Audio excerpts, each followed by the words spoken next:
Let me tell you what no one prepares you for when you spend your whole life on the water. You learn to read storms. You learn when the wind shifts and the sky turns that particular shade of gray that means trouble is coming. But nobody, not a single soul, ever teaches you how to read the storm building inside your own daughter's voice. The night she called me to say I wasn't welcome in her life anymore, the ocean was dead calm. I should have known. The worst storms always start with silence. Stay with me because this story starts with rejection. But I promise you, it ends with something nobody saw coming. Welcome back. Grab your coffee, get comfortable. And remember, the people in these stories had every chance to do right by the ones who loved them. They just chose wrong. Drop a comment and be sure to subscribe. You are going to love it here. I need to take you back to who I was before everything split apart, because if you do not understand the man standing in that kitchen on Christmas Eve of 2017, you will not understand why what happened next nearly broke him, and why what came after saved his life. My name is Walter Griffin. Most people call me Walt. I was 64 years old that December, living in a small house on the coast of Cape Elizabeth, Maine. The kind of house where you can hear the ocean from every room if you leave the windows cracked, which I always did, even in winter, because my wife Margaret used to say the sea air kept the sadness out. She called herself Maggie. Everyone did. She had this laugh that started in her belly and worked its way up until her whole face was involved, and she used to sing while she cooked. Old folk songs mostly. Songs about sailors and lighthouses and women waiting on the shore. She had no formal training. Just a voice that made you stop whatever you were doing and listen. Maggie died when our daughter Cora was 16. Heart disease. The quiet kind that does not announce itself until it is too late. One Tuesday morning she was humming at the stove making scrambled eggs, and by Thursday evening I was picking out a casket, trying to remember how breathing worked. Cora and I held each other in the hospital hallway for what felt like an hour but was probably 10 minutes, and somewhere in that silence we made an unspoken agreement. We were going to survive this. Together. And we did. I raised that girl alone for the next 11 years. I packed her lunches and helped with her homework, and learned to braid hair from a woman at the grocery store who took pity on me after watching me attempt it in the parking lot. I fixed leaky faucets and painted her bedroom 3 different colors because she kept changing her mind, and once I performed what I can only describe as emergency surgery on a prom dress that caught on a doorknob 20 minutes before her date arrived. I was not a perfect father, but I was there. Every single day, I was there. We had a tradition, Cora and I. Every Sunday morning, no matter what, we would go down to the harbor and take out my boat. A 22-foot fishing boat I had bought second-hand the year Cora was born. I named her the Cora Miri, after my daughter. Because I figured if the Atlantic ever decided to swallow me whole, at least her name would be the last thing I saw painted on the bow. We would fish for striped bass or bluefish, or sometimes nothing at all. It did not matter what we caught. What mattered was that we were out there together. The two of us in the open water and Portland headlight blinking in the distance like it was keeping time. When Maggie passed, those Sunday mornings became sacred. We did not talk about grief on that boat. We did not need to. The ocean has its own way of holding sadness. You just hand it over to the waves and let them carry it out. Cora grew up.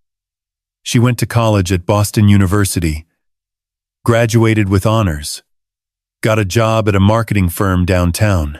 I was proud of her in that deep, quiet way that fathers are, where you do not always say it out loud, but you carry it in your chest like a second heartbeat. She met a man named Brandon Hayes during her second year at the firm. He was a real estate investor from Beacon Hill, 34 years old, sharp suits, firm handshake, the kind of smile that showed all his teeth but never quite reached his eyes. I will be honest with you. I did not like Brandon Hayes from the first time I met him. There was something about the way he looked at Cora. Not like a man who loved a woman. Like a man who had acquired something. But Cora was 27 years old, and she was happy, or at least she told me she was, and a father learns, painfully, that there are doors your daughter has to walk through on her own. They got married in the spring of 2016. Small ceremony. Brandon's idea. He said he did not like crowds, which I later understood meant he did not like witnesses. I walked Cora down the aisle in a little chapel in Cambridge, and when I put her hand in his, something in my chest tightened, like a rope pulling against a cleat in rough water. They moved into a townhouse in Back Bay. Brandon's money. Brandon's taste. Brandon's rules. Though I did not know that part yet. Cora invited me up for Thanksgiving. That November. The dinner was fine until it was not. Brandon made a comment about my hands. Said they looked like they had been through a war. I told him 40 years of hauling line and building things would do that to a man. He laughed. The kind of laugh that is not really a laugh. Cora did not say anything. She just stared at her plate, and I watched something small and important flicker behind her eyes and then go out. That was the last Thanksgiving I would spend with my daughter for a very long time. She picked up on the third ring, and I could tell immediately something was off. Her voice had that tightness to it. The kind a man learns to recognize after raising a daughter for 26 years. I said, "Hey, sweetheart. Just calling about Christmas. You need me to bring anything?" I was already thinking about that little bakery on Exchange Street in Portland, the one that makes the blueberry crumble pie Cora used to steal slices of before dinner when she was in high school.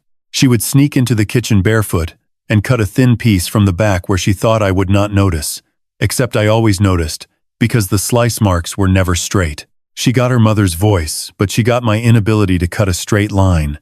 Silence. Not the comfortable kind that sits between two people who know each other well, the kind that has weight to it, the kind that presses down on your chest. Then she said, "Dad, Brandon does not think it is a good idea this year."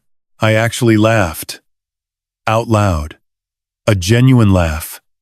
Because I thought she was joking. I said, "Brandon does not think Christmas is a good idea? What, is he boycotting the holiday season entirely, or just the parts that include your father?" She did not laugh back. She said, "You two did not exactly connect at Thanksgiving. And he needs to feel comfortable in his own home. His own home." I let that phrase sit in the air for a moment.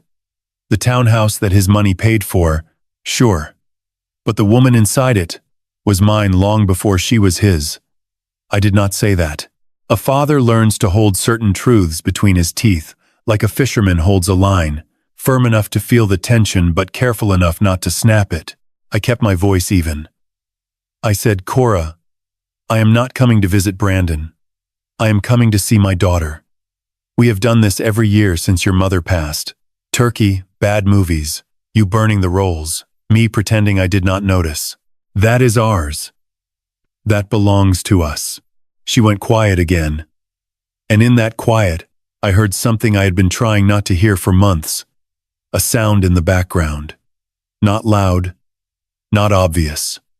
Footsteps. Slow. Deliberate. Measured. Like a man pacing just outside a doorway. Like a man who was listening to make sure the conversation was going the way he had scripted it. Then Cora spoke, and her voice had gone small. Not just quiet. Small. The way a voice sounds when it has been folded up and put into a box that someone else built. She said, "Dad, please do not make this harder than it already is." And there it was. She was not asking me not to come.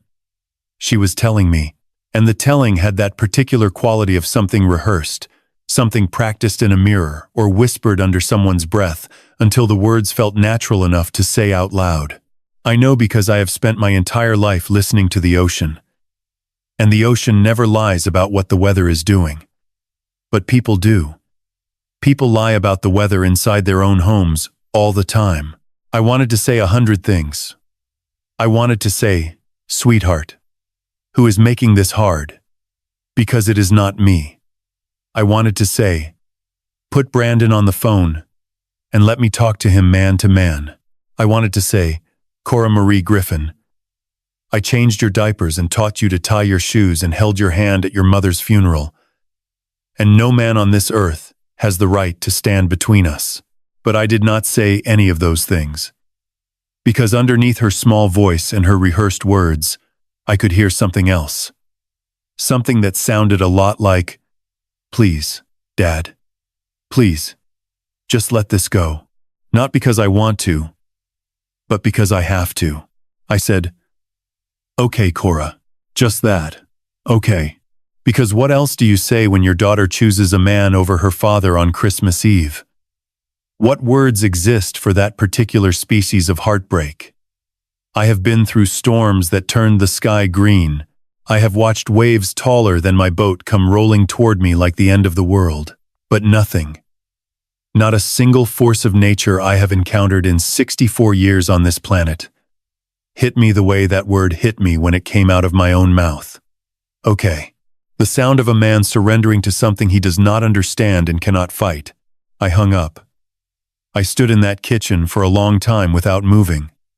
The kind of standing still that is not calm, but is actually the body trying to figure out what to do when the mind has gone blank. I looked at the phone in my hand. I looked at the counter where Maggie used to leave her coffee cup every morning. The ring stain still there because I could never bring myself to scrub it out. I looked at the chair by the window where Cora used to sit and watch for my boat coming back to the harbor. And I thought about how that chair had been empty for a year and a half now, and how the emptiness of it had a sound, a low, steady hum, like a radio tuned to nothing. I looked at the walls of that house. Our house, the one Maggie and I built a life in, the one where Cora took her first steps and said her first word, which was boat, not mama. Not data, boat. And Maggie had laughed so hard she cried. The house where I had been happy, where I had been whole. And I thought, I am not spending Christmas Eve staring at these walls. I am not going to sit in this kitchen and let the quiet eat me alive. I grabbed my jacket. I grabbed my keys. I walked out the front door into the cold December air. The kind of cold that Maine specializes in. The kind that bites your face and fills your lungs with something sharp and clean. I could see Portland Head light in the distance, blinking its steady rhythm against the dark sky. That lighthouse had been there my entire life. Through every storm, every loss, every night, I had spent wondering if the world still made sense. It just kept burning. I did not know yet how much that image would come to mean to me. I got in my truck and I drove toward the harbor. 15 minutes. That is all it was. 15 minutes. Between the life I had known and the one I was about to stumble into.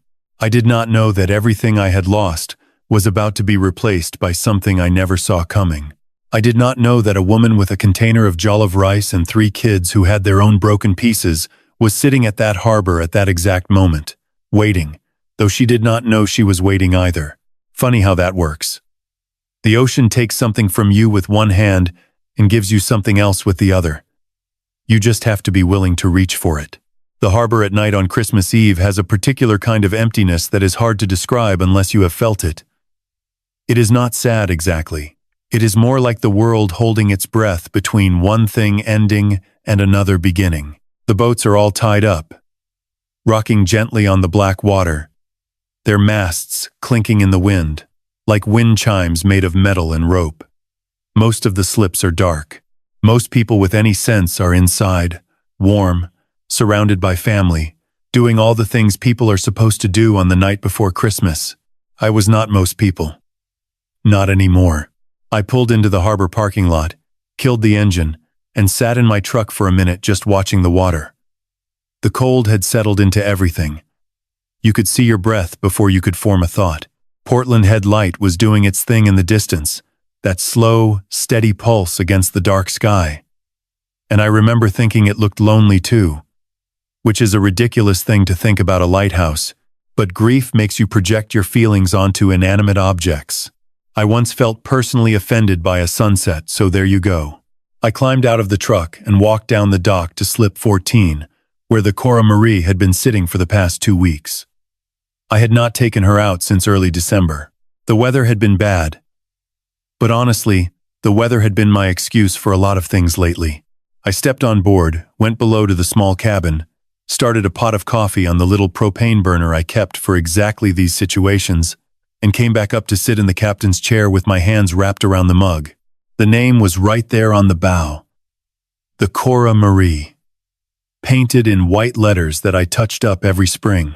20 years of repainting those same 6 letters, never once considering changing the name, because fishermen know you do not rename a boat. It is bad luck. And because every time I read those letters, I remembered the day she was born and the way the nurse placed her in my arms, and I looked at this tiny, furious, red-faced creature and whispered, "Well, Cora Miri, I have no idea what I am doing, but I am going to figure it out." I sipped my coffee. The harbor was almost completely empty. A few other boats creaked in their slips. Somewhere, a halyard was slapping against an aluminum mast in a rhythm that sounded almost like a heartbeat. I sat there and tried not to think about the phone call and failed at it completely. The way you fail at not thinking about anything you have specifically told yourself not to think about. I was doing fine. I want you to know that. I was a composed, dignified 64-year-old man drinking coffee alone on his boat on Christmas Eve. Completely fine. Not at all sitting there wondering if his daughter was thinking about him, or if she had already moved on to wrapping presents and sipping wine and living a life that no longer included her father. Totally fine. Then I heard her. From the dock. A woman's voice. Big and warm, and completely uninterested in being quiet. Cutting through the cold air like it had every right to be there. She said, "You! On the boat!" I looked up from my coffee. A woman was standing on the dock maybe 30 feet away, bundled in a long coat with a scarf wrapped around her head in a way that looked both practical and intentional. She had dark skin, bright eyes that caught the dock light, and the kind of posture that suggested she had never once in her life apologized for taking up space. She was holding a large plastic container in one hand and pointing at me with the other. I looked behind me, then back at her, because surely she was talking to someone else. But there was no one else. Just me, my boat, and this stranger who apparently had strong opinions about my evening plans. I said, "Yes, ma'am?" She said, "Are you planning to sit on that boat by yourself all night?" I said. "That was the general idea, yes."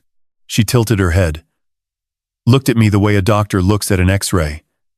Then she said, "No, that is not happening. Come here. Now." I need to explain something about the way she said this. It was not an invitation. It was not a suggestion. It was a declaration issued with the full authority of a woman who had clearly spent her entire life. Years later, I would learn this was simply how Miriam Okafor moved through the world. She assessed, she decided, and the universe adjusted accordingly. I said, "Ma'am, I appreciate it, but I am fine right here." She said, "You look like a man who just lost a war. But honey, the night is still young, and I have jollof rice." She lifted the container like it was evidence, in a trial she had already won. I did not know what jollof rice was at that point. I would learn. Believe me, I would learn. But what I did know, standing on that boat named after a daughter who had just told me not to come home for Christmas, was that this woman's voice had a quality to it that reminded me of something I had not felt in a long time. It was not pity. It was not charity. It was the stubborn, unreasonable warmth of a person who refuses to let the world be cold just because it is trying to be. She was there for her own reasons, I would find out. The harbor was where her husband Samuel used to dock his lobster boat. He had been a fisherman too. A good one, from what she would tell me. Fast hands, easy laugh, could read the tide charts like poetry. He died 2 years earlier, caught in a squall off Casco Bay. They found the boat, but they never found him. Which is the kind of loss that does not have a bottom to it. The kind you never stop falling through because there is no grave to visit, no ending to hold on to, just open water where a man used to be. Every Christmas Eve, Miriam brought food to the harbor and sat on the bench near Slip 9, Samuel's slip, and ate dinner with his ghost. That was her tradition, the way Sunday fishing was mine and Cora's. We all build our little rituals around the people we have lost, I suppose. We set a place for them at a table they will never sit at. And somehow, that helps. She was holding a container of something that smelled like home. Not my home, but someone's home. And right then, on that particular Christmas Eve, standing on a boat named after a daughter who had just closed a door in my face, that was close enough. That was more than enough. I set down my coffee. I climbed off the Cora Miri, and I walked toward the woman on the dock, who had no idea yet that she was about to become the most important person in the second half of my life. As I got closer, I realized she was not alone. Sitting on the long wooden bench behind her, arranged in a row that somehow managed to look both chaotic and perfectly organized, were three young people. The first was a young man, maybe 20 years old, sitting at the far end with a thick textbook open on his lap. He was reading by the light of a small clip-on lamp attached to the book's spine, which told me two things immediately. He was serious about whatever he was studying. And he had done this before, reading in impractical locations with portable lighting. He had his mother's eyes, but a wide, solid build that would have been at home hauling lobster traps. He looked up when I approached, closed the book just enough to mark his place with his thumb, and said, "Good evening, sir." Very formal, very deliberate, like a young man who had been taught that respect was not optional.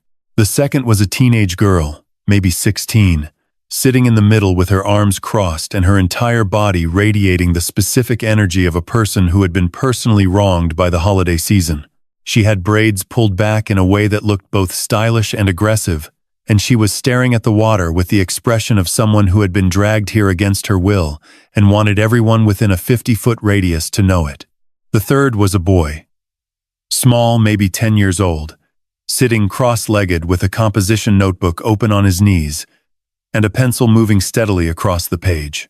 He had round glasses that kept sliding down his nose, and every few seconds he would push them back up without breaking his writing rhythm, which was honestly impressive for a 10-year-old.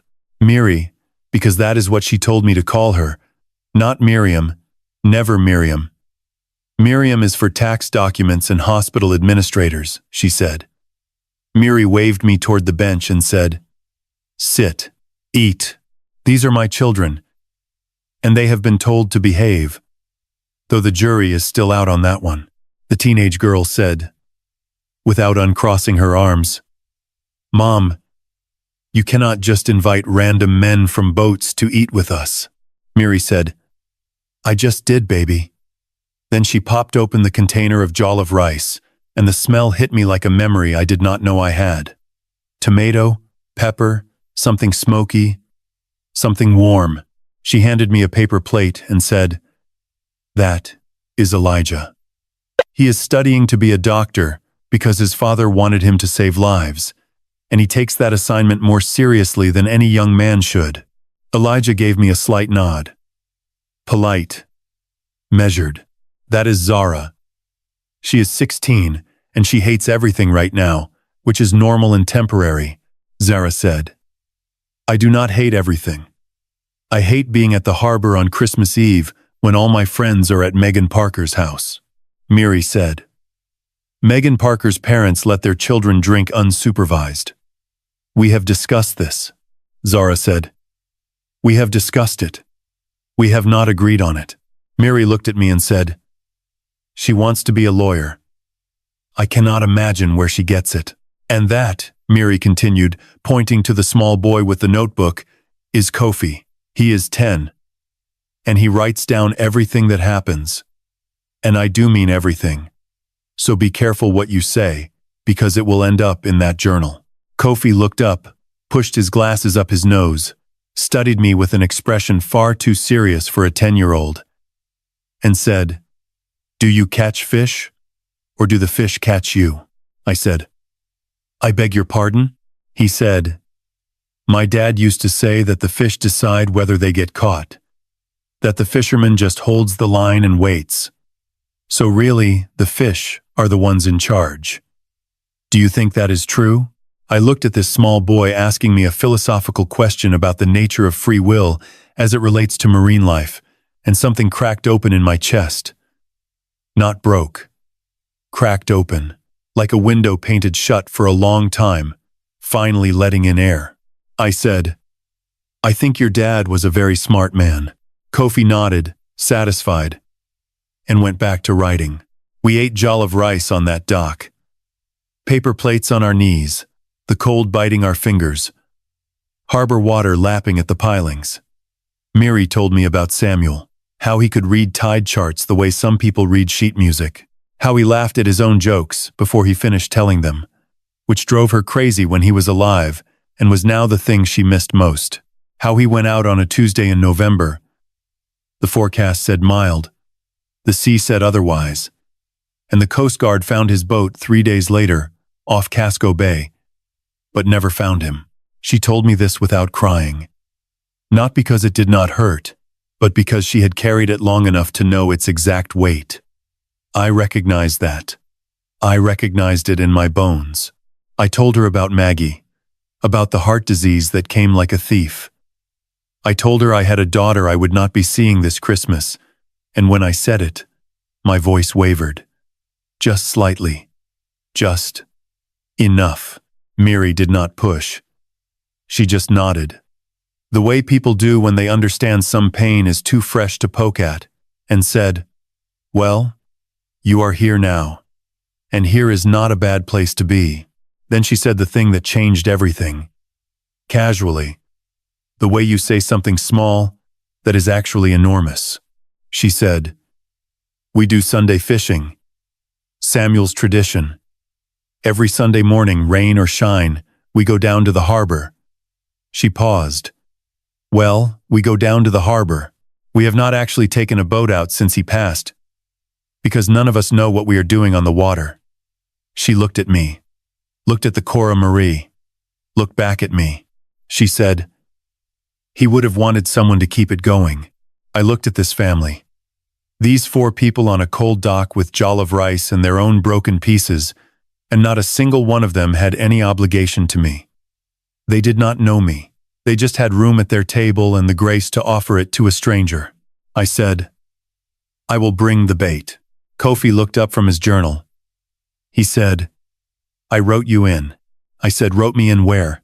He said, "In the book. You are in the book now." He held up the journal and showed me the page. In careful, slightly crooked handwriting, he had written the date, a description of the jollof rice, and at the bottom, a single line. "The fisherman from the boat came to eat with us. His name is Mr. Griffin. He looks sad, but he has kind eyes." I did not know it then, but that boy had just written the first line of the rest of my life. That first Sunday, I showed up at the harbor at 6 in the morning with a bucket of bait and absolutely no idea that I was walking into the next 7 years of my life. The sun was barely up, just a thin line of gold along the horizon, and the air had that January bite to it that makes your eyes water, and your bones remember every year they have been alive. I half expected nobody to show.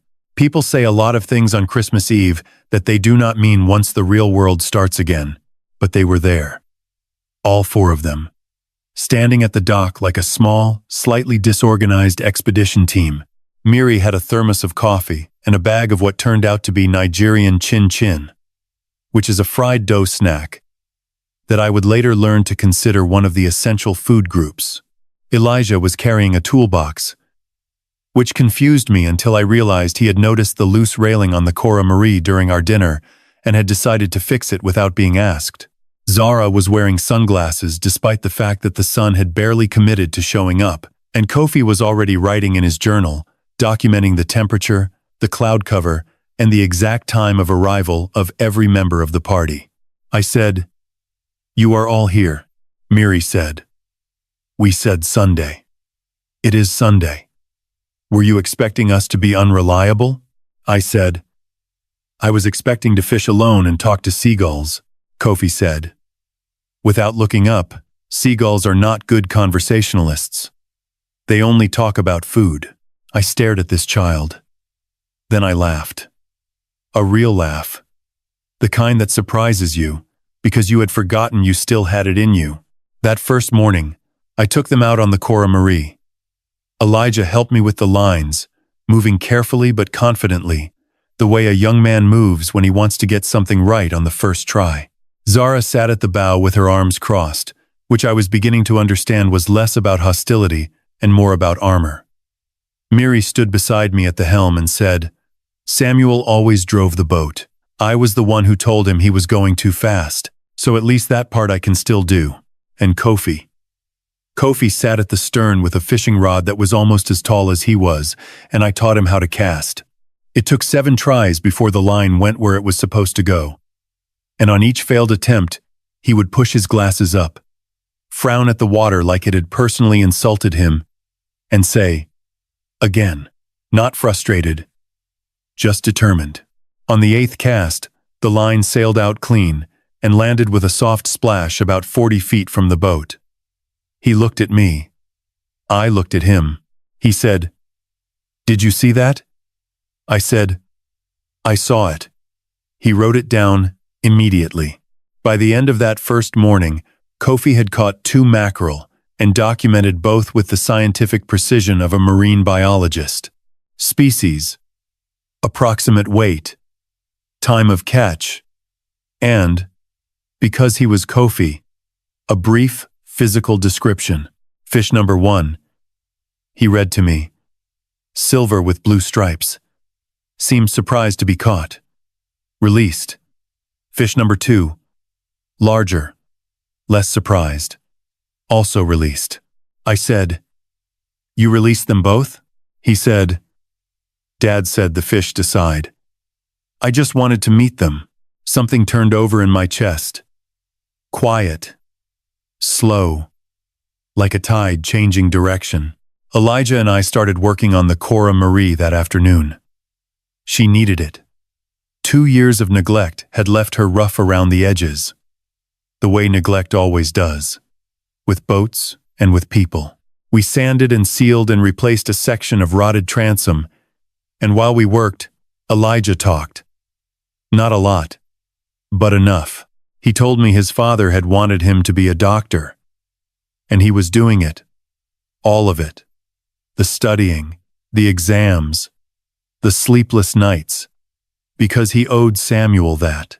He said, "Sometimes I wonder if I want it or if I just owe it, and I do not know how to tell the difference anymore." I said, "The fact that you are asking that question means you are closer to the answer than you think." He looked at me, nodded once, went back to sanding, but something in his shoulders loosened, just a little, like a line that had been pulled too tight, finally given a 1/4 inch of slack. Then there was Zara. I discovered her secret by accident. I had gone down to the shore early one Sunday, about 3 weeks in, to check the mooring line before the others arrived. The beach was empty except for one figure cutting through the water about 50 yards offshore. Fast, clean strokes, moving parallel to the coast, with a rhythm that spoke of serious training. It was January. The Atlantic in January off the coast of Maine is not water. It is a dari. She came out of the surf, saw me standing there, and froze. I said, "If you are going to swim in the Atlantic in January, at least let someone know you are in the water." She said, "Are you going to lecture me?" I said, "No. I am going to time you." She stared at me for a long moment, arms dripping, jaw set. Then she said, "Fine. But if my time is slow, it is because of the current." It was not slow. It was fast. She was good. Very good. The Sundays kept coming. They stacked up like waves, one after another, each one building on the last. Miri brought food every week, a rotation of jollof rice, puff, egusi soup, and occasionally something she called her experimental fusion, which was Nigerian spices applied to Maine seafood, with results that ranged from extraordinary to hazardous. Kofi filled page after page of his journal. Elijah read less and talked more. Zara uncrossed her arms, first on the boat, then on land, then permanently. And I started breathing again. Not the automatic kind that keeps you alive whether you want it to be or not. The real kind. The kind that fills your lungs with cold salt air and makes you feel like maybe the world is not finished with you yet. Kofi wrote in his journal one evening, sitting on the dock while the sun went down and the harbor turned gold. I asked him what he was writing. He showed me the page. The fisherman came back. He promised. I had no idea what was happening to my daughter behind a locked door in Boston, while I was learning to breathe again on the open water. 7 years is long enough to forget the shape of loneliness. Long enough to learn the names of someone else's children, and their favorite foods, and the particular sound each one makes when they laugh.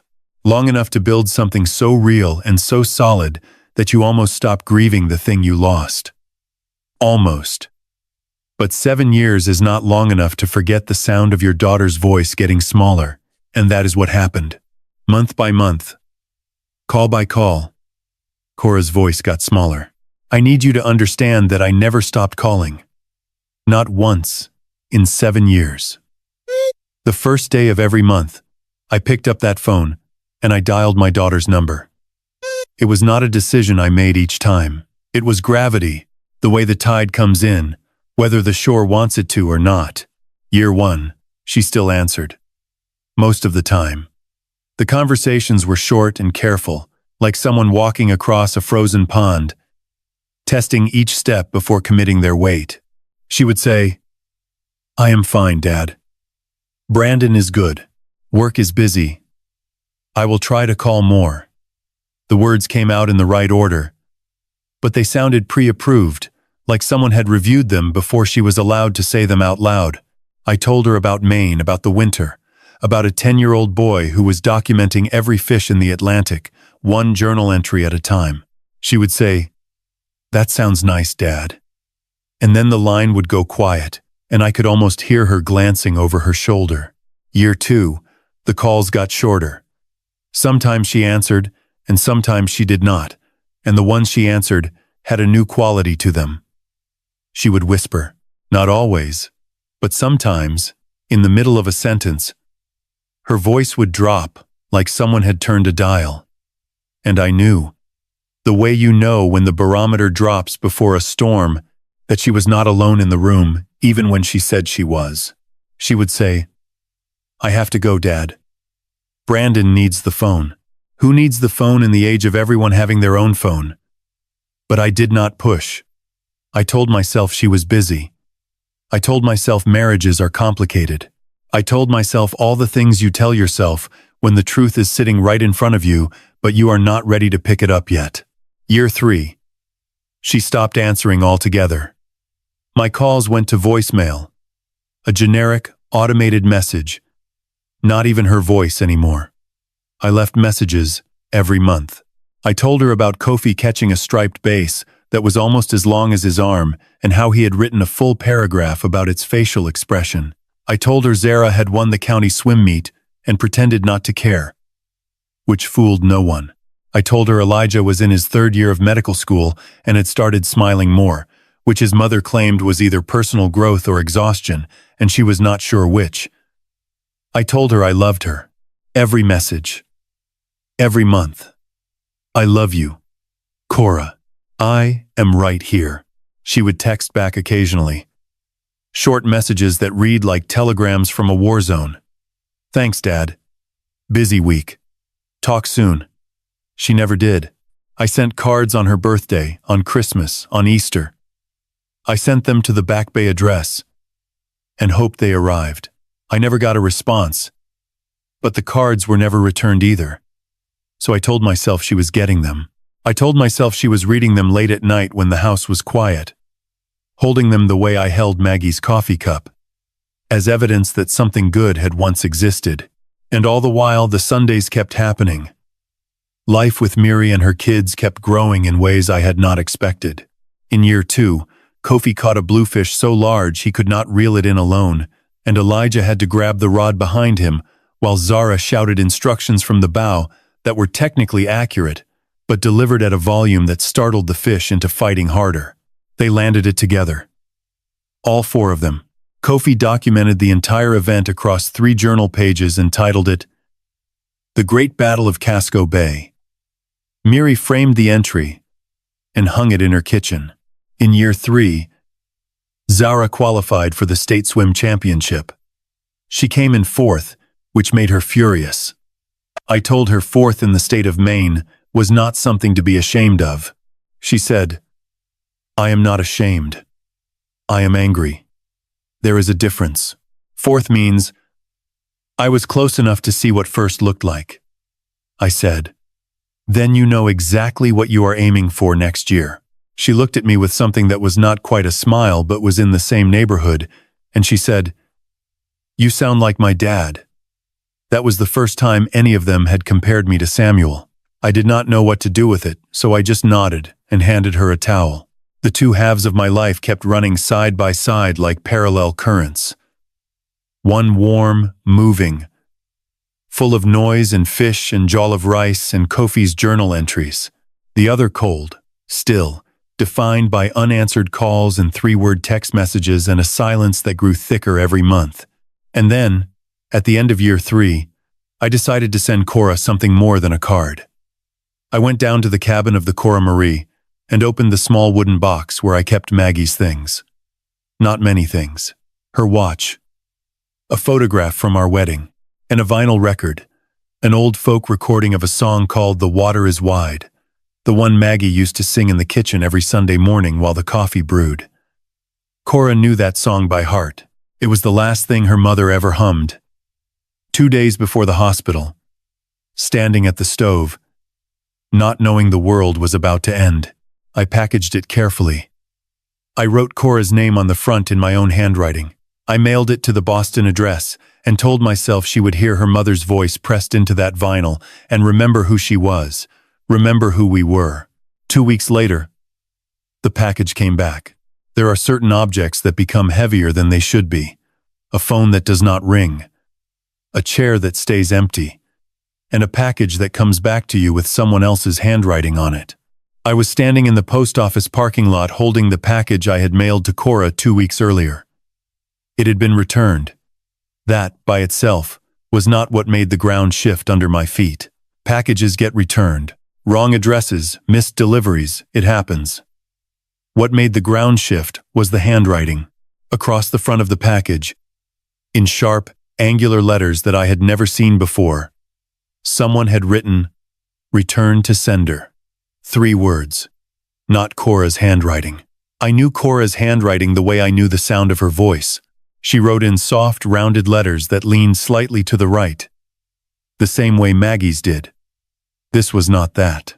This was precise, deliberate, written by someone who wanted the message to be clear, someone who had intercepted this package before my daughter ever saw it. Brandon Hayes. I did not have proof. I did not need it. I stood in that parking lot with the cold Maine wind cutting through my jacket, and I felt something settle into my chest, like an anchor dropping to the bottom of the sea, heavy, final, pulling everything down with it. I turned the package over in my hands. The tape was untouched. Cora had never opened it. She had never held the vinyl record that carried her mother's voice. She had never read the note I had tucked inside that said, "This was Mom's favorite. She used to sing it on Sunday mornings. I thought you should have it. Love, Dad." Brandon had made sure of that. I drove to the harbor. I went down to the Cora Miri, opened the small storage compartment under the captain's bench, and placed the package inside next to the spare flares and the tide charts. I sat there for a while, listening to the water, trying to make sense of something that did not want to be made sense of. Why would a man intercept his wife's mail? Why would he write those words in his own hand instead of simply throwing the package away? And the answer that kept surfacing, the one I did not want to look at, was that throwing it away was not enough. He wanted to send a message. Not to Cora. To me. Return to sender. Stop trying. She is not yours anymore. I sat on that boat until the sun went down and the harbor lights came on, reflecting off the black water in long, broken lines. Then I went home and I did not sleep well. And the next morning I got up and I called Cora's number and it went to voicemail. And I left a message and I told her I loved her. And I hung up and I went to Sunday fishing because that is what you do. You keep going. You keep casting the line. Even when the water gives you nothing back. Weeks turned to months, and the months stacked up the way they do when you are living 2 lives at once. One life was full. Miri had started a tradition she called Sunday supper, which happened after fishing and involved her entire kitchen and more food than 7 people could reasonably eat, though Kofi, who was now 13 and growing at a rate that alarmed everyone, was doing his best to prove that theory wrong. Elijah was in his clinical rotations, working nights at Maine Medical Center, and sometimes he would show up to Sunday fishing with dark circles under his eyes and a coffee cup that never seemed to empty. Zara had started training for the regional swim qualifiers, and I had built her a pace chart that she taped to her bedroom wall, though she would deny this if asked. The other life was a dial tone and silence and a growing list of voicemails that may or may not have been heard. One Sunday afternoon, Kofi and I were sitting on the dock after fishing. Everyone else had gone inside. He was writing in his journal, and I was watching a lobster boat come into the harbor, and he said, without looking up, "Mr. Griffin, you have a daughter, right?" I said, "I do." He said, "How come she never comes fishing?" The question was simple. The answer was not. I looked at this boy, 13 now, glasses still sliding, pencil still moving, and I said, "She is busy, buddy. Grown-up busy." He nodded slowly. Then he wrote something in his journal. I did not ask to see it that day. I would see it later, much later. When Miri showed me the entry after everything that was about to happen had already happened. In his careful handwriting, Kofi had written, "Mr. Griffin's daughter is busy," but his eyes looked sad when he said it. I think there is a different kind of busy that means something else. I do not know what it means yet, but I am going to pay attention. 13 years old. Paying attention. Writing it down.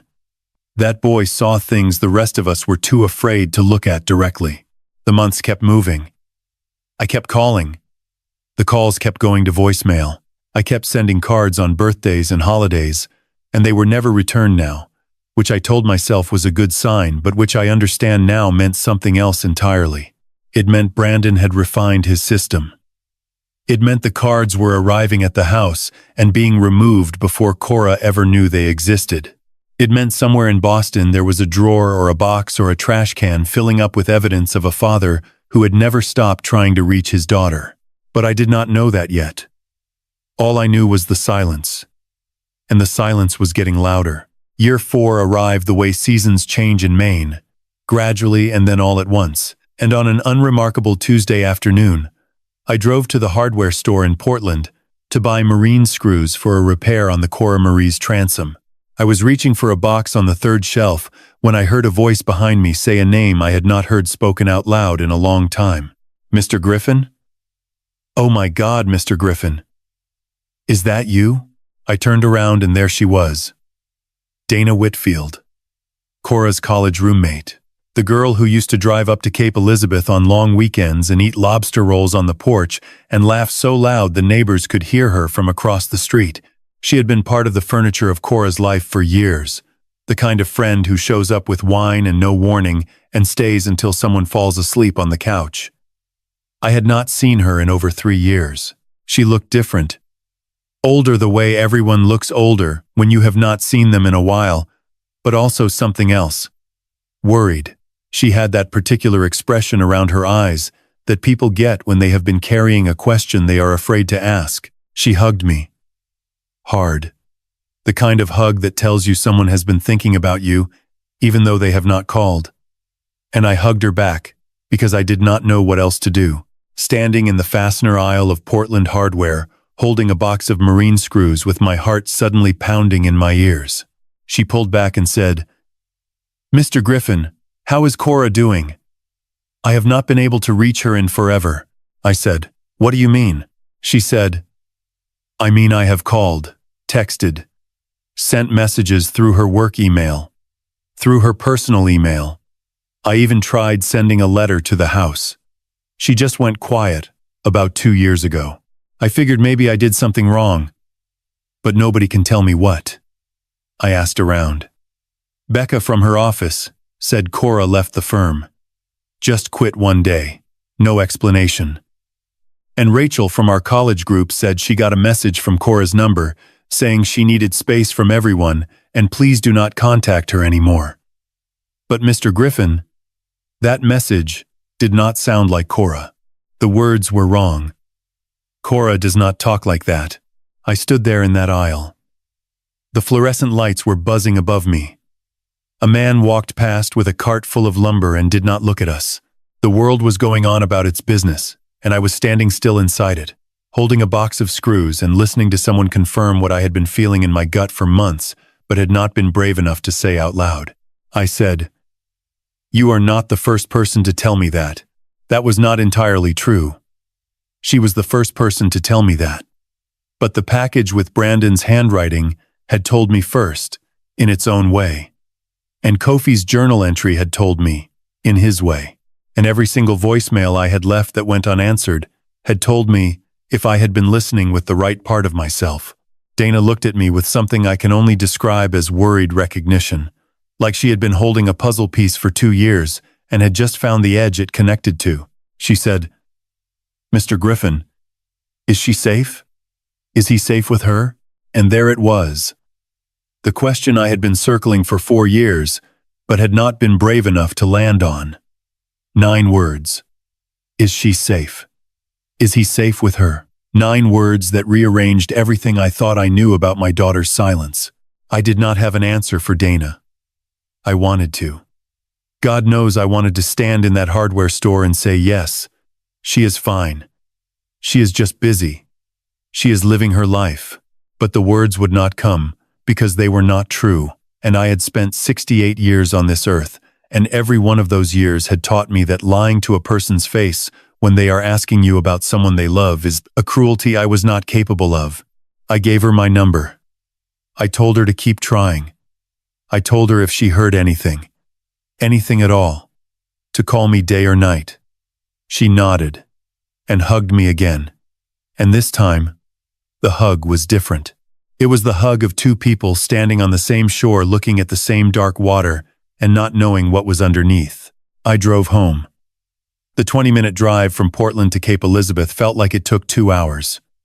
The feeling in my chest was back, the one from the post office parking lot, except now it was heavier, like wet concrete pouring into the space where my lungs were supposed to be, hardening with every mile, every stoplight, every breath. That night, I told Miri. We were on the dock after Sunday supper, which was where we always ended up. The kids were inside doing their various forms of teenage chaos. Miri had her tea. I had my coffee. And the Cora Marie rocked gently at her mooring like she was eavesdropping. I told Miri about Dana, about the calls that stopped, about Becca saying Cora quit her job, about the message from Cora's number that did not sound like Cora, about the package returned in Brandon's handwriting, about every thin, careful phone call over 3 years that had sounded like a woman reading from a script she did not write. Miri was quiet for a long time. That, more than anything, told me how serious this was. Because Miri Okafor was not a quiet woman. Miri had opinions about everything from fish to politics to the correct way to fold a towel, and she delivered those opinions freely and without apology. Silence from Miri was like calm water before a hurricane. It meant something big was forming. She set down her tea. She turned to face me fully. And when she spoke, it was not in the voice I was used to. It was not Miri the mother who teased her children. It was not Miri the friend who laughed at my bad jokes. It was Miriam Okafor, registered nurse, 15 years in the emergency room at Maine Medical Center. She said, "Walt, I am going to ask you something, and I need you to really sit with it before you answer." I said, "Okay." She said, "In all the years since Brandon told your daughter to cut you off, has Cora ever once reached out to you first? Has she ever called you without you calling her first? Has she ever sent a message, a card, a text, anything that you did not initiate?" I opened my mouth. Then I closed it. I sat with that question the way she asked me to. I went back through every phone call, every voicemail, every text message, every card. I searched for a single instance, one time in 4 years, where Cora had reached out to me without me reaching out first. The harbor was quiet. The boats rocked. Portland Head Light blinked its steady rhythm in the distance. I said no. Miri nodded slowly. She picked up her tea again but did not drink it. She just held it. The way you hold something when your hands need an anchor, she said. That is not a daughter who stopped loving her father, Walt. That is a woman who has been told who she is allowed to love. I heard what she said. I heard it the way you hear a bell that has been rung in a room you cannot leave. The sound does not stop. It just keeps vibrating in the walls, in the floor, in your teeth. That is a woman who has been told who she is allowed to love. I sat with those words on that dock, the harbor dark around us, the boats rocking, Portland Head Light doing its endless, patient work in the distance. And I wanted to argue with her. I wanted to say, no, Miri, that is not what this is. My daughter is a grown woman. She made a choice. She married a man and she is living her life, and sometimes people grow apart from their parents, and it is painful, but it is normal. But the words would not come because they did not fit anymore. They were the wrong shape. They had been the wrong shape for a while now. And I had been forcing them into place the way you force a rusted bolt, cranking harder when what you should be doing is stepping back and asking why it will not turn. Miri was watching me. She had not touched her tea. She said, Walt, I need to tell you something, and I need you to hear it as a nurse and not just as your friend. I said, okay. She said, I have worked the emergency room at Maine Medical Center for 15 years. I have seen car accidents and heart attacks and broken bones and all the things you would expect. But the cases that stay with me, the ones I carry home in my chest and cannot put down, are the women. The ones who come in with injuries that do not match their stories. A broken wrist from falling down the stairs, except the bruising pattern says someone grabbed and twisted. A black eye from walking into a cabinet door, except cabinet doors do not leave knuckle-shaped marks. They come in alone. They speak carefully. They watch the door of the exam room the entire time, like they are expecting someone to walk in and check on what they are saying. She paused. She looked at me directly. She said, the way those women talk, Walt, the short answers, the careful words, the way they glance over their shoulder, even when no one is there. That is exactly what your daughter sounds like on those phone calls. Exactly. I hear it every shift at the ER. And I have been hearing it in your stories about Cora for 2 years, and I did not say anything because I was not sure. But after what Dana told you today, I am sure. The dock creaked beneath us. The water slapped against the pilings in that slow, irregular rhythm that usually calmed me down. It was not calming me down now. I said, so what do I do? And that was the question, was it not? The one that sat at the center of everything, like a rock in a river, forcing the water to go around it. Because knowing is not the same as being able to act. Understanding what is happening to your daughter does not give you a key to the door she is locked behind, especially when that door has been sealed from the inside by a man who has spent years convincing her that the lock is for her own protection. Miri was quiet again, but this time it was a different quiet, a thinking quiet. Then she said, you cannot break down a door that someone else is holding shut from the inside. You cannot force your way into a life that has been walled off by someone who controls the walls.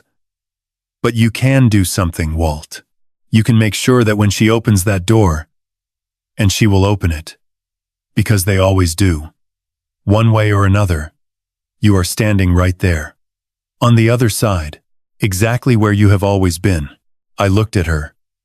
This woman, who had lost her husband to the sea and raised 3 children alone, and worked night shifts in an emergency room where she held the hands of women who could not tell the truth about their own lives.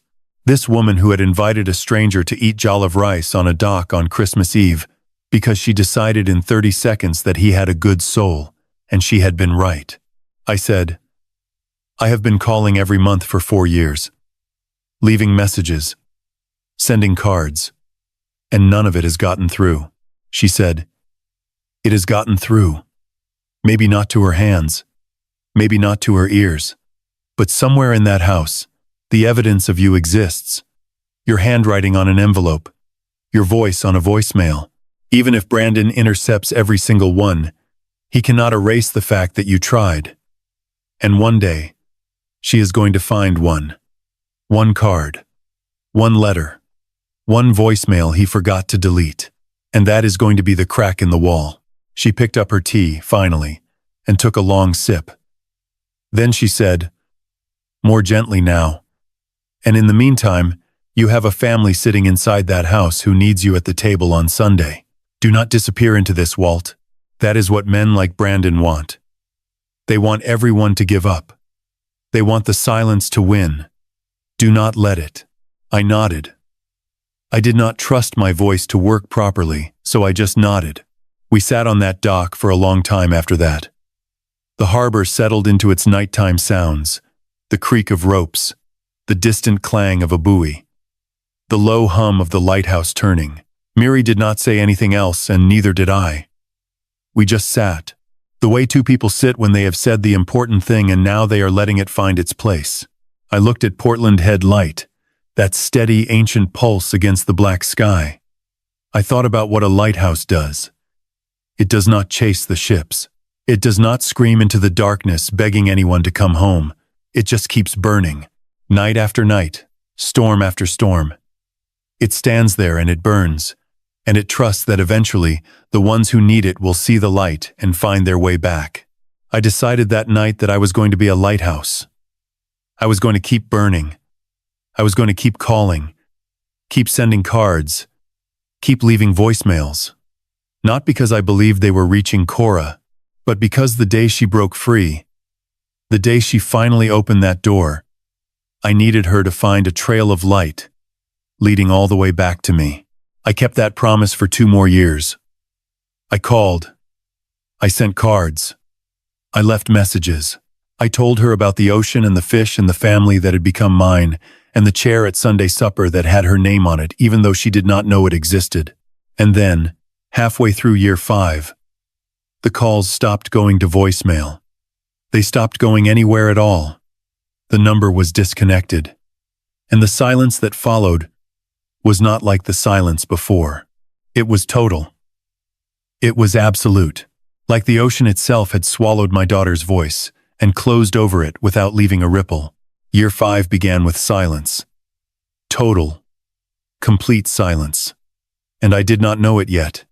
But somewhere in Boston, at that exact moment, my daughter was being told that her father had died of a heart attack, the same way her mother actually had. Year 5 is when I lost her completely. Not the slow fade of a voice getting smaller on the other end of a phone line. Not the gradual widening of a silence that still had shape to it. This was different. This was a wall dropping between us with no warning, no sound, no crack to look through. One day the number existed, and the next day it did not. And the difference between those 2 days was the difference between holding a rope and holding air. I tried everything. I called the old number and got a recording that said this number is no longer in service. I called the marketing firm where Cora used to work and was told she had left over a year ago, no forwarding information. I wrote a letter to the Back Bay address, and it came back stamped with a yellow sticker that said no longer at this address. They had moved. Brandon had moved her without leaving a trail. The way a man covers his tracks when he knows someone might come looking. I kept sending cards to the old address anyway. Cards to a house where nobody lived anymore. But I could not stop. Stopping meant accepting that the rope was gone, and I was not ready to do that. Miri watched me during this time with the careful attention of a woman who knows the difference between sadness and drowning. She did not tell me to let go. She said, "You keep doing what you are doing, Walt, and you let me worry about whether you are eating enough." That was Miri. She could not fix the problem, so she fixed the things around the problem. More food on Sundays. More coffee on the dock. More evenings where she just sat beside me and said nothing, which from Miri was the loudest form of love she knew how to give. Kofi, who was 15 now and had grown 4 inches in what felt like a single afternoon, had started writing longer pieces in his journal. Not just observations, but stories. He wrote one about a seagull who refused to fly south for the winter because he was waiting for a friend who had promised to come back. He read it to me on a Sunday in March, and when he finished, he pushed his glasses up and said, "It is not finished yet. I do not know how it ends." I said, "Maybe the friend comes back." He said, "Maybe. Or maybe the seagull learns that waiting is not the same as wasting time." He was 15. Zara had qualified for the New England Regional Swimming Championship and was training 6 days a week with an intensity that bordered on alarming. She came in second at regionals, and when she called me from the locker room, the first thing she said was, "I could see first place the whole time." "I am coming for it." I said, "I know you are." She said, "Do not get emotional." I said, "It is allergies." She said, "It is November." And Elijah, who had been 20 years old reading a textbook by Clip-On Light on a cold dock, was now 26 and finishing his residency at Maine Medical Center. He was becoming a doctor, not because he owed it to Samuel anymore, but because somewhere along the way he had found his own reasons. He told me once that working in the ER had taught him medicine was not about fixing people. It was about being in the room when they were broken and making sure they knew someone was there. The graduation ceremony was on a Saturday in June. Miri wore a dress, she said, cost more than her first car, and cried before Elijah walked across the stage. Zara photographed every angle with forensic precision. Kofi made a card. In his careful handwriting it said, "Congratulations, Eli. You're the best doctor in the world." "Probably," Miri said. "Clearly we need to invest in a spelling tutor," Kofi said. "The sentiment is accurate, even if the spelling is not." The party was at Miri's house. Streamers, cake, too much food. At some point during the evening, Elijah found me in the kitchen. I was washing dishes because that is what I do at parties. It is my role, and I have accepted it. He leaned against the counter and said, "Hey, I want to say something, and I do not want it to be weird." I said, "Then say it before I decide it is weird." He said, "You did not have to show up for us. You know that, right? You could have been some guy my mom met at the harbor one time, and nobody would have blamed you for walking away." He paused. His jaw tightened the way it does when a young man is trying to hold something together that wants to come apart. "But you stayed," he said.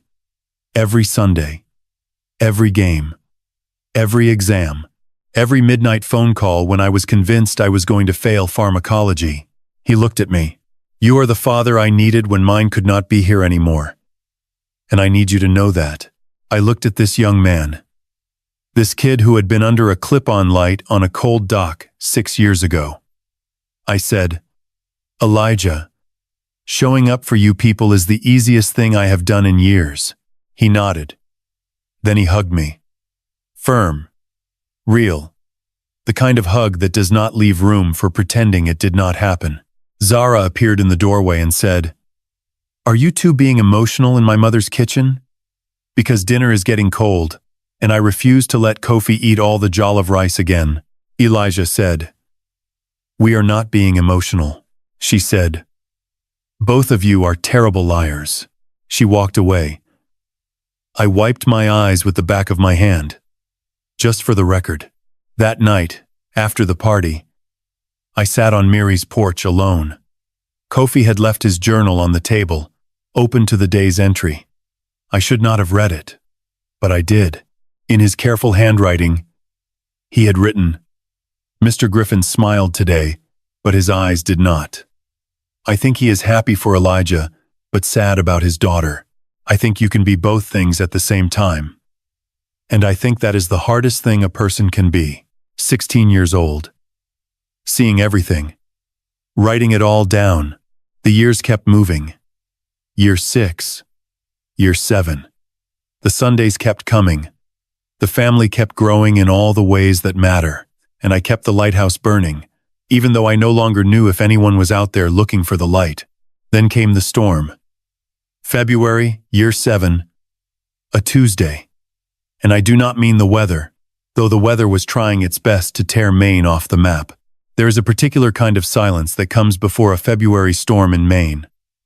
The birds stop first. Then the wind drops to nothing, like the sky is holding its breath, deciding what kind of damage it wants to do. I had lived through enough of them to know. 40 years on the water teaches you that silence is never empty. It is full of what is coming. That Tuesday started ordinary.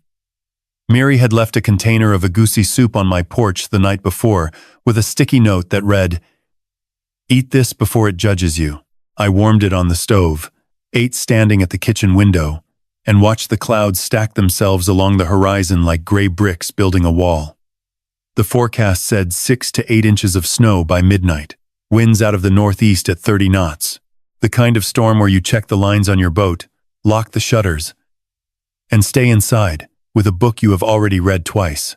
I did all of those things. I checked the Cora Miri at the harbor that morning, tightened the spring lines, doubled the fenders, covered the console.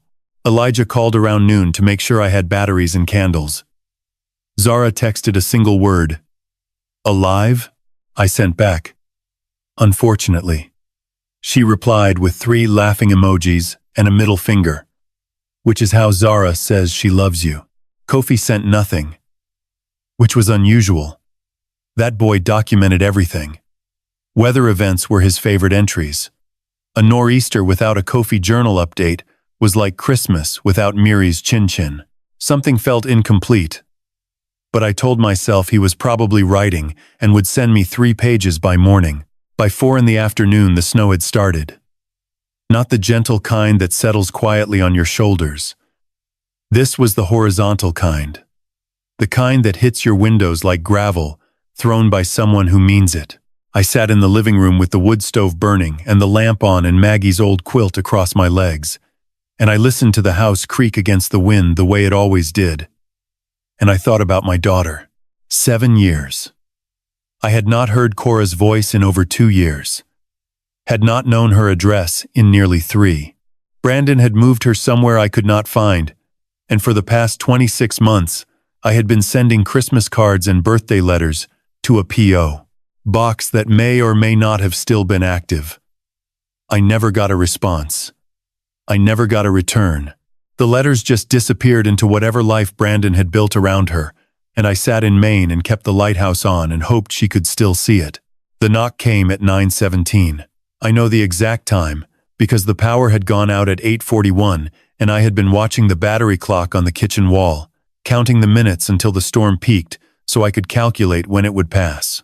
Old habit, you spend decades reading weather, and you never stop measuring the distance between yourself and the worst of it. I did not expect anyone at the door. Nobody drives in a Maine nor'easter, unless they are a fool or desperate. When I opened it, the wind came first. It shoved the door against my hand and threw snow across the hallway floor, and then I saw her. Not Cora, Miri. She stood on my porch in a heavy coat, with snow in her braids, and her car still running in the driveway, headlights cutting white beams through the blizzard. Her face had the expression I had only seen once before. The night she told me about Samuel. The night she explained what it looks like when the sea takes someone and does not give them back. "Walter," she said. My full name. She never used my full name. "Come inside," I said. But she shook her head. "We need to go. Right now." "Go where?" "Miri, it is a nor'easter out there. The roads are South Portland. My house. She is there, Walter." My hand was still on the door. The wind was still pushing.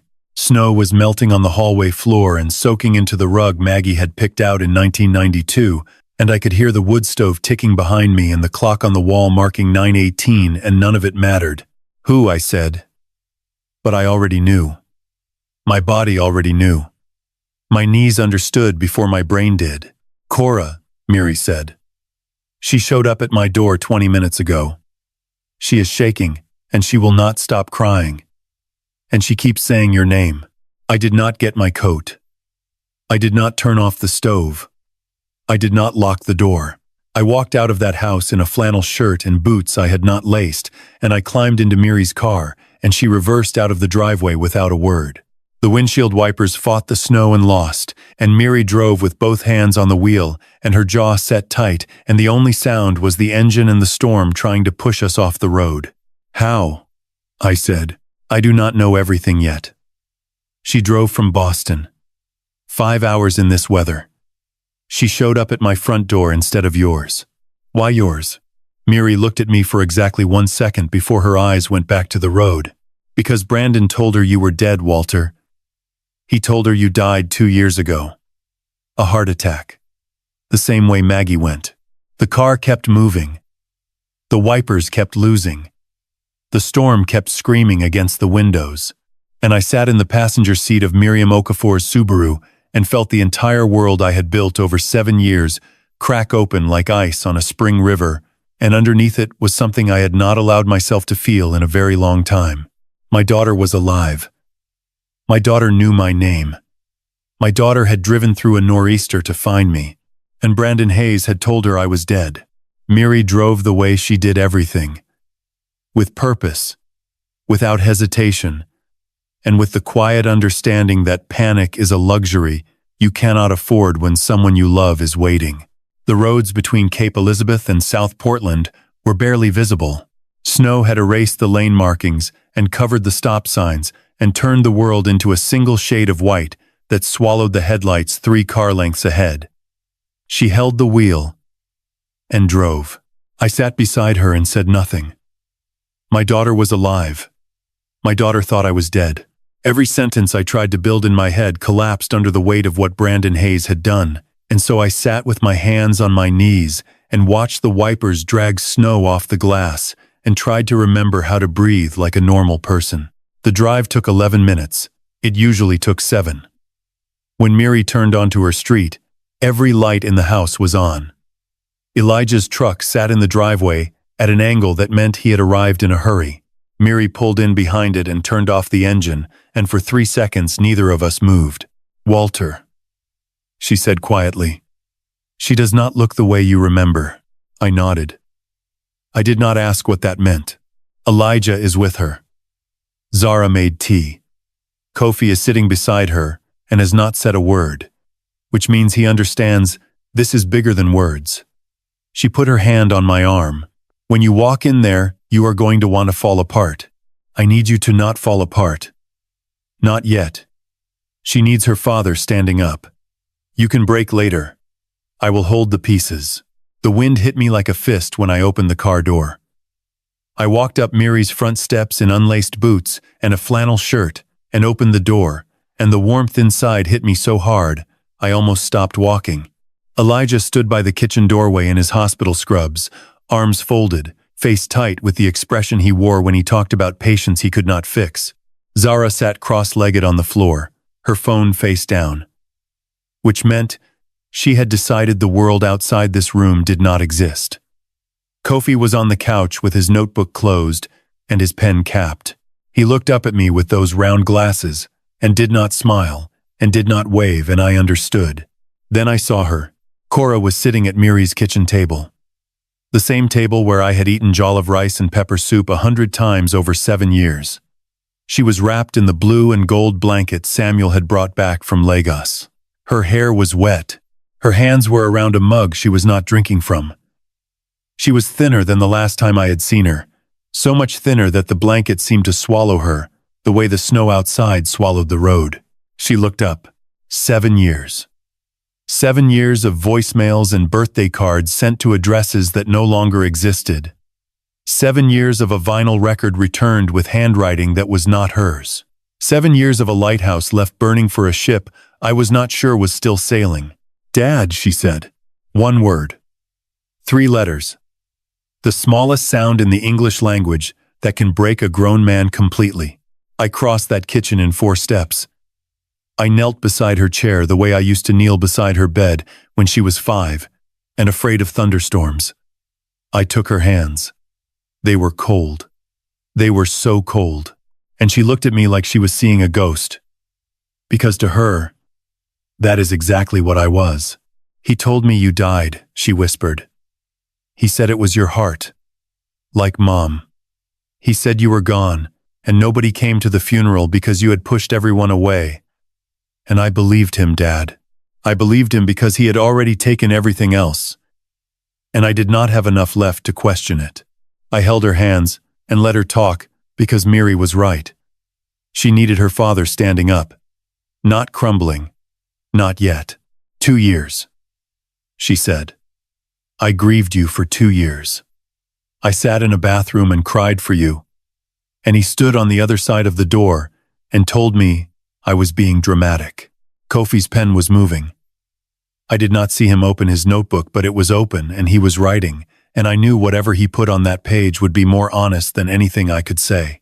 How did you find me? I asked. And my voice sounded like a man pulling words up from the bottom of the ocean. A letter, she said. Last week. Brandon left his desk drawer unlocked for the first time in 3 years. I found a stack of envelopes. Your handwriting. Dozens of them. Birthday cards. Christmas cards. A note about a boy who catches fish and writes everything down. A note about a girl who swims in January. A note about a young man who became a doctor. She paused. And a vinyl record. Still in the packaging. Never opened. The Water is Wide. Maggie's song. The one I sent in year 3. The one that came back marked Return to Sender.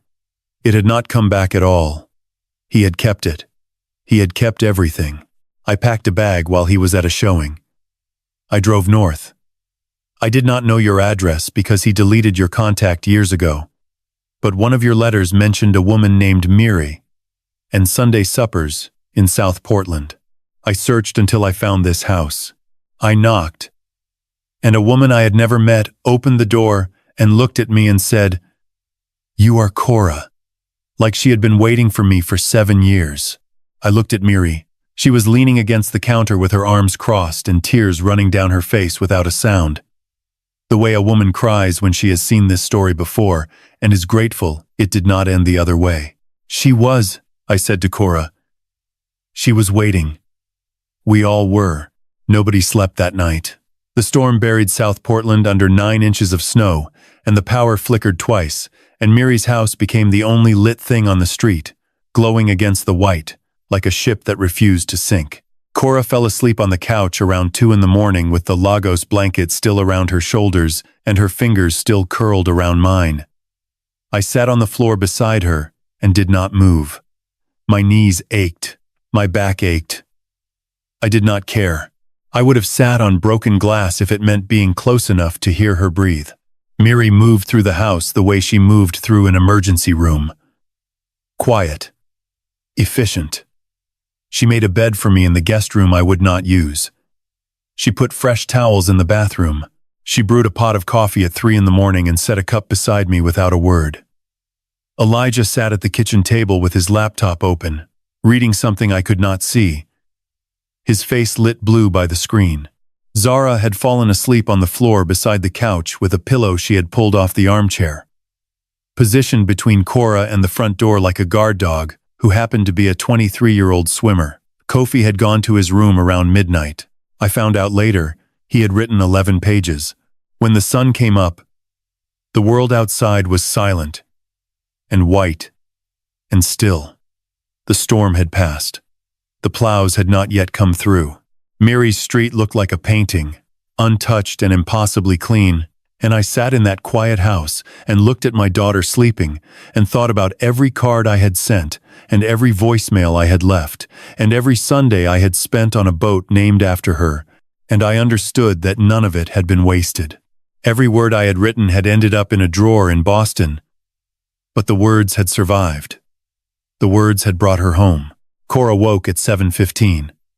She looked at me, and for a moment I could see her trying to remember where she was, and then her face changed, and she remembered everything, and I watched the grief move through her like weather. "I need to tell you something," she said.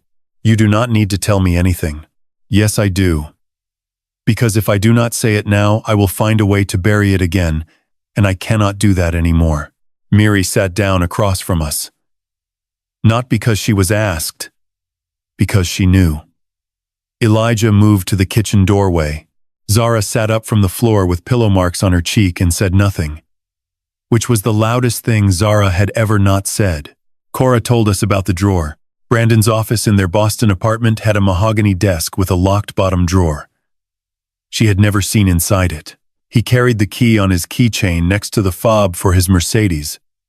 And in 7 years, she had never once seen that key leave his possession. She had asked about it once, early on, and he had looked at her with the expression she learned to recognize as the one that came before the silence. Not yelling. Brandon never yelled. He simply stopped speaking. Sometimes for hours, sometimes for 2 days. He would move through the apartment like she was furniture, like she had been erased from the room, and she learned that the silence was worse than any words, because at least words have edges you can hold on to. Silence just swallows you. Last Tuesday, Brandon left for a property showing in Cambridge. He was rushing. She heard his keys hit the counter, and then the door slammed and his car started, and she stood in the kitchen for 10 minutes before she understood what had happened. The keys were on the counter. The small silver key was on the ring. She opened the drawer. Inside, she found 47 envelopes, all addressed in my handwriting, all opened with a letter opener, the cuts precise and clean along the top edge, which meant he had read every single one. Birthday cards, Christmas cards, a letter I had written on the Cora Marie's letterhead telling her about a boy named Kofi who caught a bluefish the size of his arm, a letter about Zara finishing second at the New England Regional Swim Championships, a letter about Elijah graduating from medical residency, a photograph I had included of a Sunday supper at Miri's table. All of us crowded around plates of jollof rice, and on the back I had written, "Your seat is always here." And at the bottom of the drawer, wrapped in brown paper, the vinyl record, "The Water is Wide," Maggie's song, the one I had sent in year 3. The package had been opened and resealed, which meant Brandon had looked at it and decided it was too dangerous. A dead woman's favorite song sent by a living father to a daughter who was being taught to forget both of them. Cora also found a small notebook, Brandon's handwriting, dates, and notes. A log of every time she had tried to contact someone outside their apartment, every phone call, every text, every email, timestamps, durations, notes in the margins like handled and redirected and explained. A record of isolation kept with the precision of an accountant. "He kept score," Cora said. Her voice was flat. The kind of flat that comes after you have screamed everything out, and there is nothing left but the facts. Every time I tried to reach the outside world, he wrote it down, and then he made sure it did not happen again. Miri's hand was over her mouth. Elijah had closed his laptop. Zara's fists were clenched on the carpet. Kofi appeared in the hallway. He was holding his notebook. He walked to Cora, and he did not say anything. He just set the notebook on the table beside her and opened it to a page near the back and pointed to a single line he had written at 2:13 in the morning. "She came through the storm. That means she is stronger than the storm." Cora read it, and for the first time since she had arrived, she did not cry. She smiled. Small, broken at the edges, but real. S-I-Q-U-A-P-S-S-A-T. Miri waited until Cora had eaten. That was the first thing. Before questions, before plans, before anything that required Cora to be brave again, Miri put a plate of eggs and toast and sliced mango in front of her and stood by the stove with her arms crossed and did not move until the plate was empty. I had seen her do this before. After Samuel died, she told me once, she forgot to eat for 11 days. Elijah was the one who finally sat beside her and said, "Mom, you cannot grieve on an empty stomach. The dead do not need you to starve." She never forgot that, and she never let anyone she loved skip a meal during a crisis. When the plate was cleared, Miri sat down across from Cora and placed both hands flat on the table. I knew this posture. This was not Miri the friend. This was not Miri the Sunday supper host. This was Miriam Okafor, registered nurse, 15 years in the emergency department at Maine Medical Center, and she had questions. "Cora," she said, "I need to ask you some things, and I need you to answer honestly, not for me, for you. Can you do that?" Cora nodded. "Has he ever hit you?" The kitchen went silent. Elijah leaned against the doorframe. Zara stopped breathing. I gripped the edge of the table and forced myself to stay still because Miri had told me to let her lead. And I trusted her more than I trusted my own rage. "Not at first," Cora said. "The first 2 years, it was just words. He would tell me I was too loud or too emotional or too much like my mother. And then he would stop talking to me until I apologized for whatever I had done wrong. The silence was the punishment. It could last hours or it could last days. I learned to make myself smaller." Miri nodded. No shock on her face. No surprise.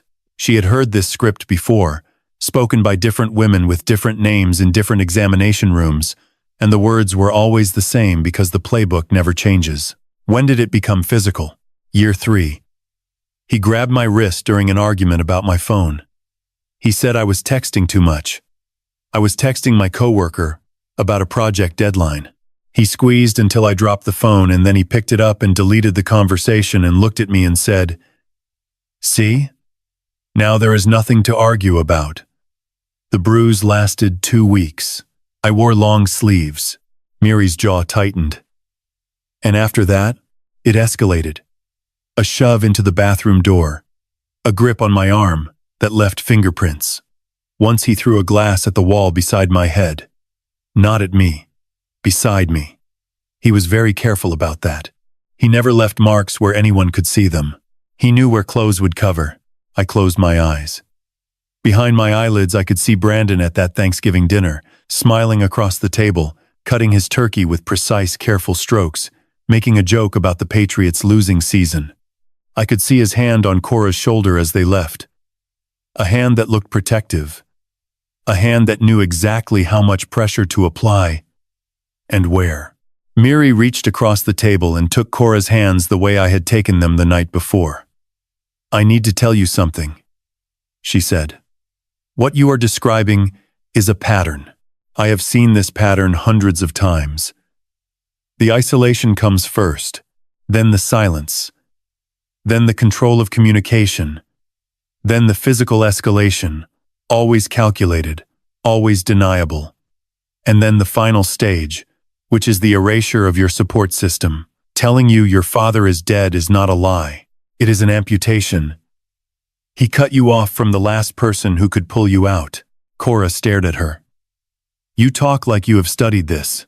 I have lived beside it for 15 years. Every Friday night shift. Every holiday weekend. Every Super Bowl Sunday. They come through the emergency doors, with explanations that do not match their x-rays. Fell down the stairs. Walked into a door, clumsy with the kitchen cabinet.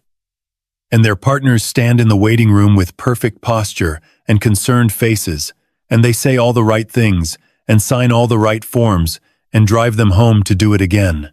Elijah spoke for the first time. "Mom." One word.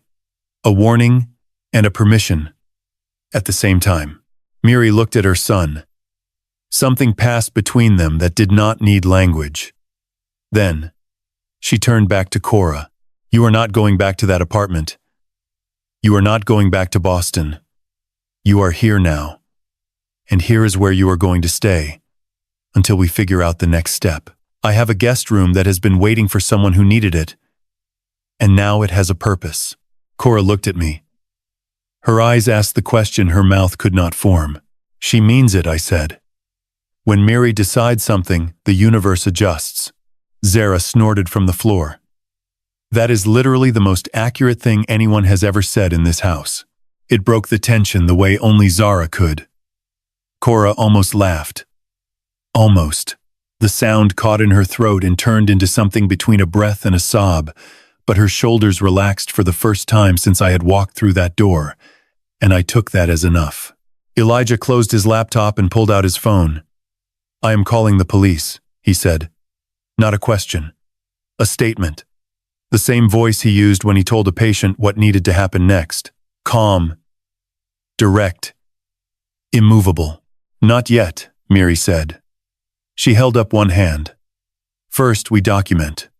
Everything Cora has told us, we write down. Dates, incidents, details. The drawer contents. The notebook. The envelopes. We build a record before we make a call, because when you walk into a police station with a story, they listen. When you walk in with evidence, they act. She looked at Kofi, who was standing in the hallway with his notebook open. Kofi, baby. You have been writing this whole time, haven't you? He nodded. Good, Miri said. Keep writing. They spent 2 days building the file. Miri ran it like a triage operation.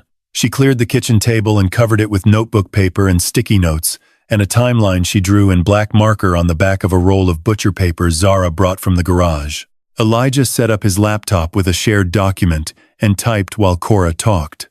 Zara drove to the Boston apartment while Brandon was at work and came back with 2 suitcases of Cora's things and the contents of the locked drawer sealed in a gallon Ziploc bag. She had worn gloves. She had taken photographs of the drawer before and after. When I asked her how she knew to do that, she shrugged and said, I am going to be a lawyer, Mr. Griffin.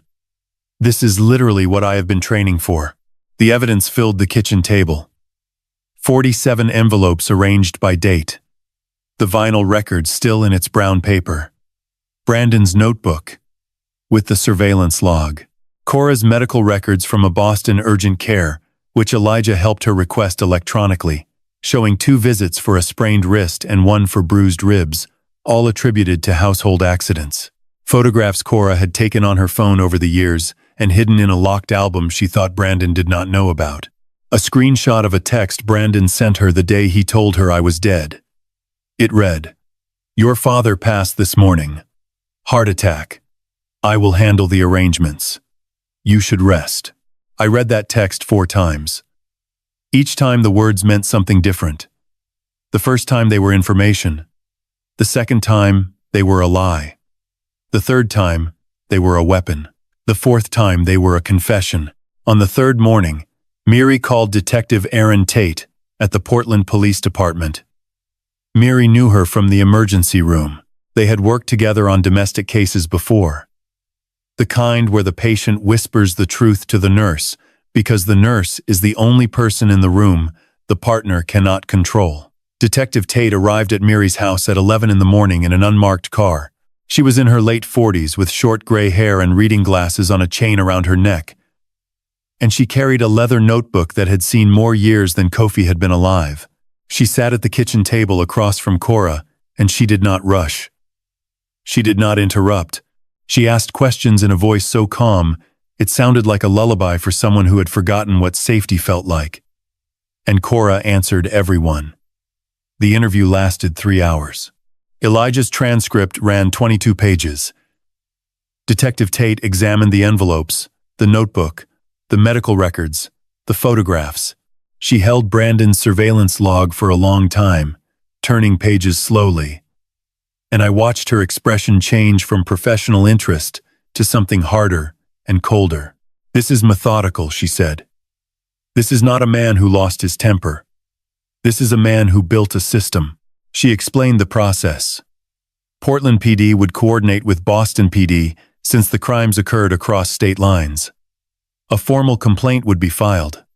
An investigation would be opened. Given the physical evidence, the documented pattern, and the medical records, she expected charges. She could not promise a timeline, but she could promise that Brandon Hayes would not be able to pretend this was a misunderstanding. One more thing, Detective Tate said. She looked at Cora. The letter he sent you about your father's death. In the state of Massachusetts, deliberately and falsely informing someone that a family member has died as part of a pattern of coercive control can be charged as criminal harassment and as evidence of psychological abuse under the updated domestic violence statutes. It is not a small thing. A jury will remember it. Cora nodded. She did not cry. She had spent 3 days emptying herself of tears, and what remained was something quieter and stronger. I recognized it because I had seen it in Miri, the stillness that comes after a woman decides she is done being afraid. After Detective Tate left, the house exhaled. Miri made pepper soup. Elijah went to the porch and sat alone for 20 minutes, which was his way of processing things too heavy for a room full of people.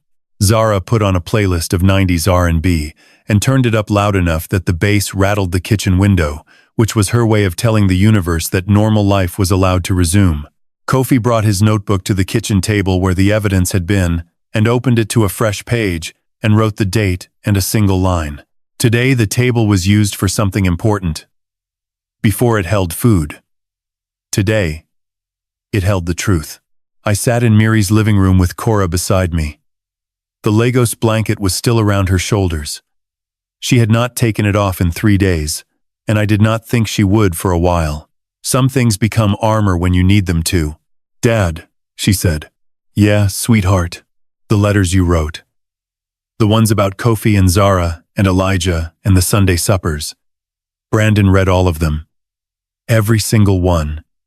He knew exactly what you were building up here. He knew you had a family waiting for me. And that is why he told me you were dead. Not because he wanted me to grieve you. Because he was afraid that if I knew you were alive, I would come find you. I looked at her. He was right, she said. The investigation took 6 weeks. Detective Tate called every Friday with updates. And every Friday Miri answered the phone in the kitchen and wrote notes on the same butcher paper timeline that now stretched from the refrigerator to the window. Boston PD executed a search warrant on Brandon's apartment and found additional evidence. A second phone he had used to monitor Cora's location. A folder of intercepted mail that went beyond my letters, including correspondence from Cora's former employer, her college alumni association, and a birthday card from Dana Whitfield that Cora never knew existed. Financial records showing he had closed her personal bank account and rerouted her salary into a joint account only he could access. The system Detective Tate had described was even larger than we knew. Brandon Hayes was formally charged on a Wednesday morning in March. Coercive control. Assault and battery, 3 counts. Criminal harassment. Fraud. The charges crossed 2 states, and the case was assigned to a prosecutor in Boston who specialized in domestic violence. Miri read the charges out loud at the kitchen table, and when she finished, nobody spoke for a long time. And then Zara said, "Good," and that was enough. But this is not the part of the story I want to tell you about.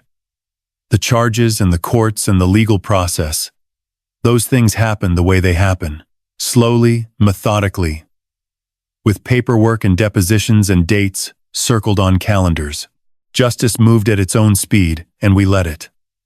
What I want to tell you about is the Sunday. The first Sunday after Cora came home. I arrived at the harbor at 6 in the morning the way I always did. The air was cold, but the wind had softened. February was loosening its grip, and you could feel March underneath it, not warm yet, but less hostile. The Cora Miri rocked gently against the dock, and I stood there with my coffee and looked at the boat that carried my daughter's name. And for the first time in 7 years, the name did not make me sad. Miri arrived at 6:15 with a cooler. "Chin-chin and jollof rice," she said. "And before you ask, yes, there is enough for 8 people. There has always been enough for 8 people." Elijah came next, carrying a medical bag he no longer needed, because Cora's bruises were healing. But he brought it anyway, because that is who Elijah was. A man who prepared for the wound even after the bleeding stopped. He nodded at me.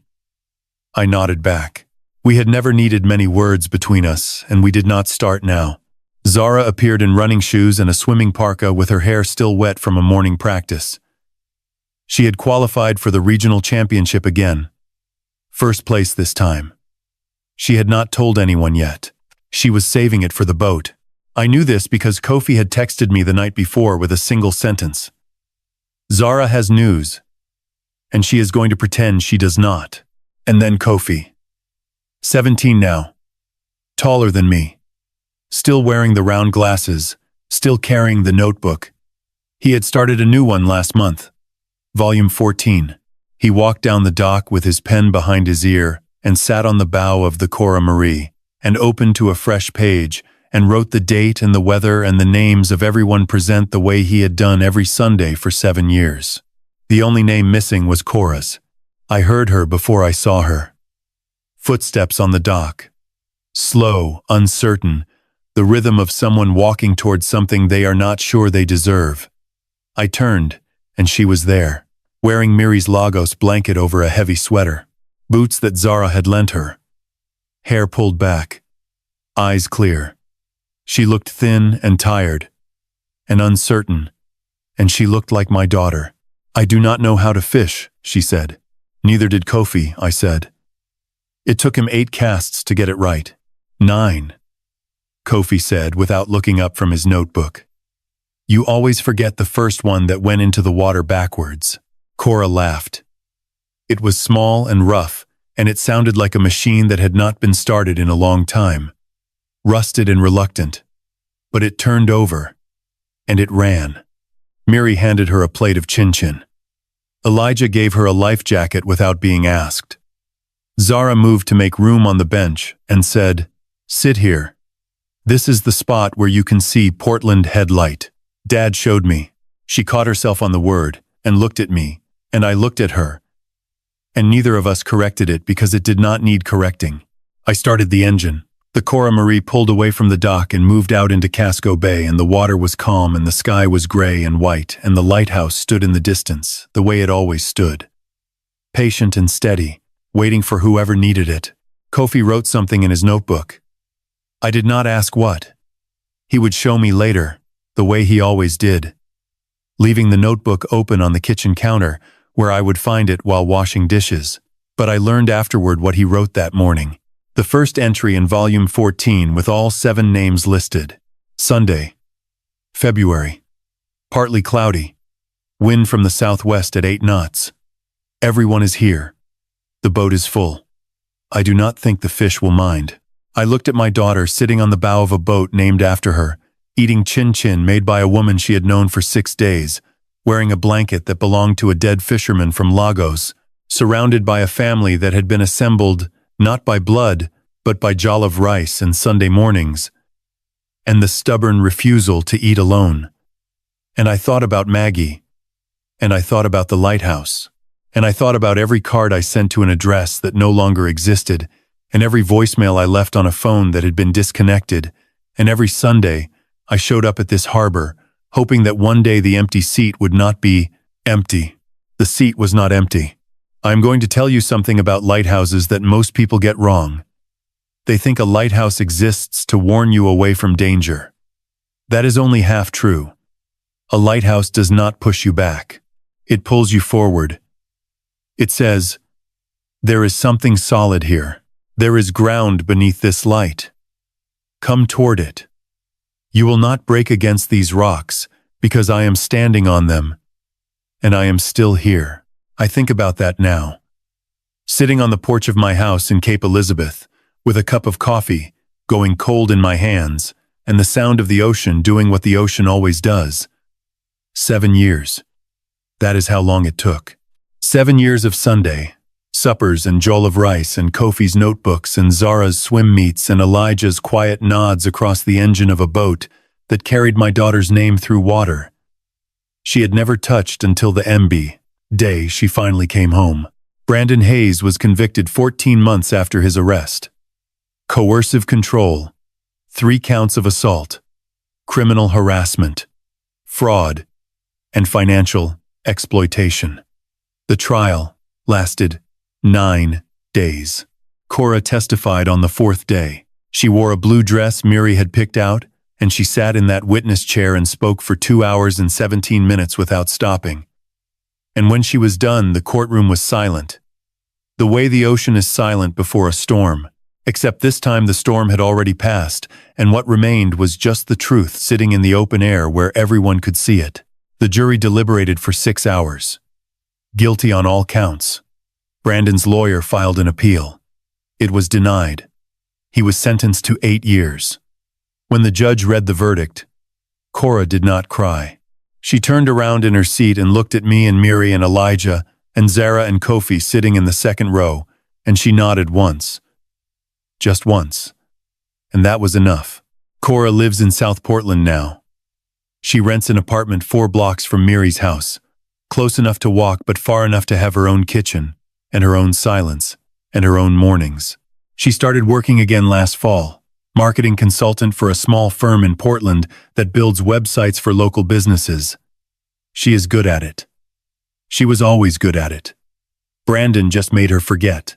She comes to Sunday supper every week. She has learned to make Miri's pepper soup, though Miri says she uses too much salt and Cora says Miri uses too little. And this argument has been going on for 4 months and shows no sign of stopping, which is how you know it is real. She fishes with me on Saturdays now. Not Sundays. Sundays belong to the whole family. Saturdays are ours. We take the Cora Marie out at dawn. And we do not talk much. And we do not catch much. And that is exactly right. Some things do not need to be filled with words. Some things just need 2 people in a boat, and the sound of water against the hull, and the knowledge that neither of them is going anywhere. Elijah finished his first year as an attending physician at Maine Medical Center last month. He works in the emergency department. Same floor, same station where his mother spent 15 years reading the bruises on women who could not say what had happened to them. He told me once that he chose emergency medicine because of Cora. I watched what Mom did when Cora showed up, he said. She did not panic. She did not freeze.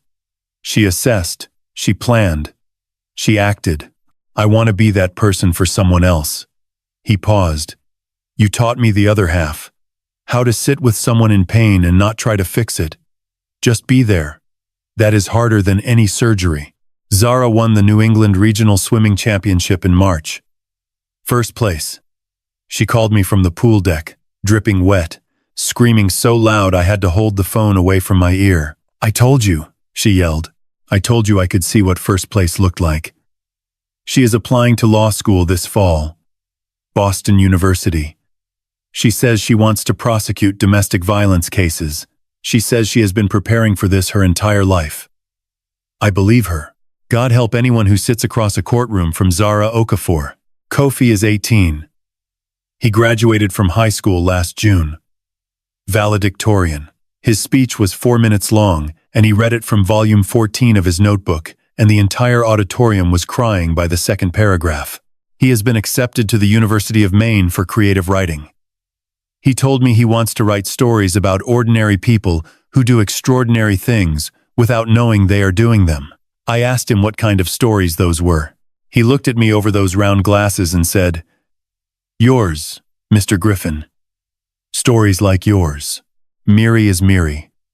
She has not changed, and she will not change. And I thank whatever force put her on that dock 7 Christmases ago with a container of Jollof rice and the stubborn belief that no one should eat alone on a holiday. She told me recently that Samuel would have liked me. I told her Maggie would have loved her. We stood on the dock and watched the sun go down and did not say anything else because we did not need to. I am 68 years old. I have a daughter who calls me every morning. I have a boat with her name on it. I have a family that was built not by blood or ceremony but by showing up, week after week, with patience and pepper soup and the refusal to let the empty chair stay empty. I have a refrigerator covered in Kofi's poems and Zara's swim ribbons and a photograph of all 7 of us on the Cora Marie that Elijah took last summer. And in the photograph, Cora is laughing, and it is not the small rusted laugh from her first Sunday back. It is the real one. The one that sounds like her mother. And I have a lighthouse. Not the one at Portland Head. Mine. The one I did not know I was building when I sat on that boat alone on Christmas Eve and let a stranger hand me a plate of food and tell me to sit down and eat. The one that was always burning, even when I thought nobody could see it. Somebody always sees the light. You just have to keep it on long enough.